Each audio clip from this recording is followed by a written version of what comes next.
membentuk manusia, mencipta manusia ada dua tahapan kata Allah. Pertama fisiknya dulu. Maaf, ini secara teori dulu ya. Baik. Fisiknya dulu. Jadi yang dibentuk berproses, fisik nanti berlangsung selama 4 bulan dalam kandungan. Ini detailnya ditemukan. Misal di Quran surah ke-22 Al-Hajj di ayat yang kelima, atau di Quran surah ke-23 Al-Mu'minun dari ayat ke misalnya 11 sampai dengan 15. Hadisnya di Al-Arba'in An-Nawawiyah nomor hadis yang keempat. Contoh, saya cepat bacakan. Inna ahadakum yujma'u fi batni ummihi arba'ina yawman nutfah. Setiap anak cucu Adam sebelum terlahir dari rahim ibundanya akan mengalami proses selama 40 hari pertama pertemuan spermatozoa dengan ovum, proses. Thumma yakunu mithla dzalika 'alaqah. 40 hari yang kedua membentuk zigot yang mulai menempel di dinding rahim, mulai berproses. Thumma yakunu mithla dzalika mudghah. 40 hari ketiga berbentuk mulai ada daging keratan, mudghah. Sekarang di kurikulum kedokteran di fase modul awal, namanya modul tumbang, tumbuh kembang, itu sama, diksinya sama, menggunakan kata mudghah. Pernah ada anak dari UIN kedokteran datang ke saya, Ustaz saya minta belajar. Saya bilang, Anda dari mana? Kedokteran. Berikan dulu semua modul Anda ke saya untuk saya pelajari dan saya belajar dari Anda, baru kemudian Anda boleh belajar dari saya. Maka saya temukan di antara modulnya ada kata mudghah di dalamnya. Baik, itu usia 4 bulan, 40 hari ketiga. 40 kali 3, 120 hari, 4 bulan. Thumma yursalu ilaihil malak fayanfukhu fihi ruh. Ini poinnya. Di usia 4 bulan ini, barulah diperintahkan oleh Allah ditiupkan roh. Karena itu kalau ada yang tengah mengandung, usia 4 bulan, itu rohnya sudah masuk. Tadi ya? Dan di situ nanti ada tuntunan. Bagaimana mendidik anak sejak dalam masa kandungan. Kami pernah share ini di hari Quran dan dipraktekkan. Alhamdulillah begitu anaknya mulai bicara yang keluar Quran. Dan setelah itu dicek kemudian oleh ustadz yang mengecek ternyata telah hafal Quran 30 juz. Dalam baru bicaranya itu. Lalu diurutkan 3 tahun usia hafalan, 3 tahun usianya hafal Quran 30 juz. Di antara amalannya Quran surah ke-7 ayat 189.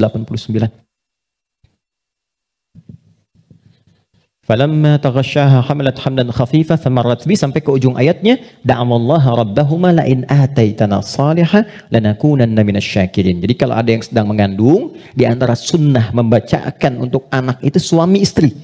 Bukan hanya istri saja, suami saja. Suami istri berdoa, itu doanya ada di Quran surah 7 ayat 189. Satu ayat ini saja. Ya, secara singkat. Saya agak cepat, roh ditiupkan. Nah, roh ini sumber kehidupan. Saya mau tanya begini, maaf ya, ini saya sederhanakan sekali. Kalau roh sumbernya dari mana? Halo? Roh sumbernya dari mana? Allah, oke? Baik, sumbernya dari Allah. Tahu dari mana? Quran surah ke-17 ayat 85. Wa yas'alunaka 'anir ruh qulir ruhu min amri Rabbi. Karena roh sumber kehidupan langsung yang ditiupkan pada fisik. Jadi generator kehidupannya di sini. Kalau nggak ada roh, nggak akan bergerak ini. Makanya orang meninggal, dicabut rohnya, sudah nggak bisa bergerak lagi. Nah, sumber roh itu sumber kehidupan dari Allah. Baik, sekarang saya tanya, kalau Allah maha baik tidak? Ada aibnya tidak? Ada cacatnya tidak? Lihat, kumpulan semua kebaikan, jika dikumpulkan, jujur, sabar, misalnya kan, kalau kita kumpulkan sifat-sifat baik itu, semuanya, itu akumulasinya disebut dengan takwa namanya. Karena Allah itu maha baik, nggak ada cacatnya, maka semua yang bersumber dari Allah pasti semuanya baik dan membawa sifat-sifat kebaikan. Perhatikan, fokus. Roh ini ketika ditiupkan masuk ke dalam fisik manusia usia 4 bulan, dia membawa sumber-sumber kebaikan. Karena datangnya langsung dari Allah, diperintahkan masuk, maka membawa akumulasi kebaikan. Maka selain roh ini masuk ke dalam fisik, dia juga membawa potensi-potensi kebaikan yang disebut dengan takwa. Ini fa'alhamaha fujuraha takwa.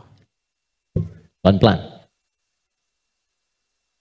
Kalau fisik ini langsung dari Allah atau ada proses dulu?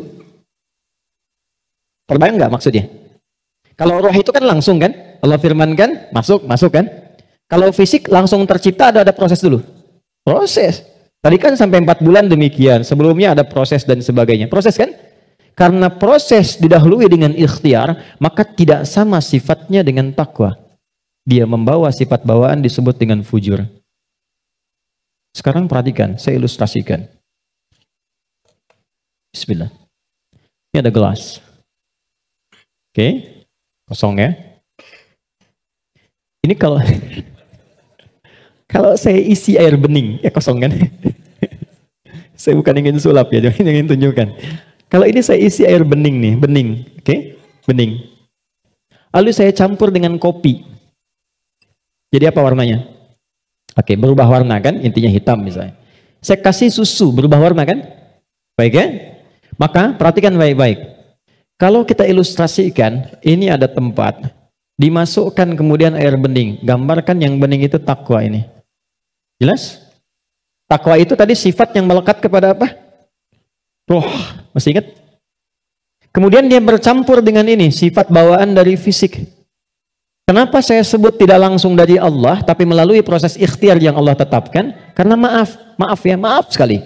Kenapa namanya disebut fujur? Karena ini berkumpul segala macam bentuk di sini. Apakah teman-teman mencari semua yang halal, yang dimasak oleh istri, masuk kemudian ke dalam mulut dan perutnya, dan terkonsumsi oleh janinnya? Apakah dipastikan semua halal? Kalau dia menjadi halal, akan jadi baik. Kalau dia menjadi syubhat, ya akan menjadi bercampur. Kalau dia dari yang haram, akan menjadi kotor. Karena itu yang bersumber di fisik disebut dengan fujur, yang ini pasti baik. Tadi saya katakan, kalau campurannya susu, bening, bagus, nyaman. Tapi kalau campurannya kotor, lumpur dan sebagainya, maka jadi bermasalah. Maka jangan pernah membawa sesuatu yang haram, dibawa ke rumah, apalagi dikonsumsi anggota keluarga. Karena itu pasti akan merusak dan berpengaruh kepada karakter. Karena masuknya ke sini. Itu pasti itu. Pasti. Pernah ada riset begini, ini saya langsung lakukan.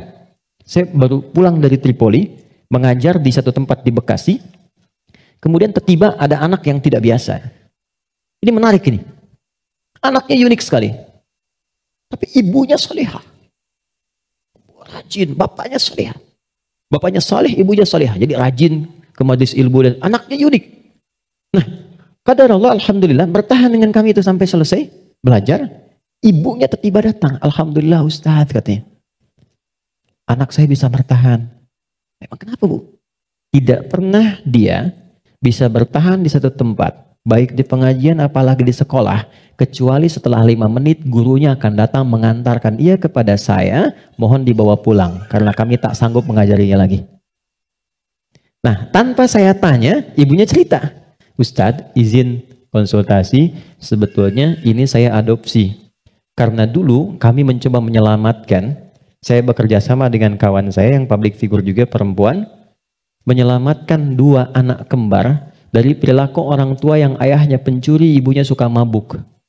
Jadi begitu sedang mengandung, ibunya masih minum minuman yang diharamkan itu. Maka itu berpengaruh kepada janinnya, lahir ia. Nah, mengeluarkan itu nggak mudah tuh, karena sudah menjadi daging. Maka harus disupport lagi dengan yang halal, ditanamkan lagi yang baik-baik supaya keluar itu. Nanti ada tahap yang ringan, tahap yang menengah, tahap yang paling susah. Tapi itu semua ada caranya untuk mengembalikan. Yang ingin saya gambarkan adalah, hati-hati kita ilmiah sekali hari ini. Ini bawaan dari gabungan fisik, sifatnya fujur. Yang ini roh, membawa sifat takwa. Karena takwa yang bening bercampur dengan fujur, maka merubah keadaan roh. Yang tadinya murni seperti biasa, karena roh membawa sifat takwa, nyampur jadi ini, bercampur dengan fujur. Maka merubah nama roh kemudian menjadi nafas. Pelan-pelan, pelan-pelan. Kalau roh saja yang dibawa sifat takwa, udah pasti baik tuh. Tapi karena dia bercampur dengan ini, yang bahannya banyak tuh, ya, dan sifat fujur, maka berubah nanti dari sifat yang takwa ini bercampur dengan fujur, merubah nama roh saat masuk ke dalam tubuh, berubah menjadi nafas. Dari sini diserap ke dalam bahasa Indonesia menjadi nafas. Ya, maka dikatakan seseorang bisa bernafas ketika rohnya masuk. Tapi dalam keterangan Al-Quran bukan cuma bisa nafas, di situ akan tergabung takwa, potensi yang dibawa oleh roh sebagai sumber kebaikan, Di sini ada fujur, potensi yang dibawa oleh fisik, ya, yang kadang-kadang menjadi lawan daripada sifat kebaikan.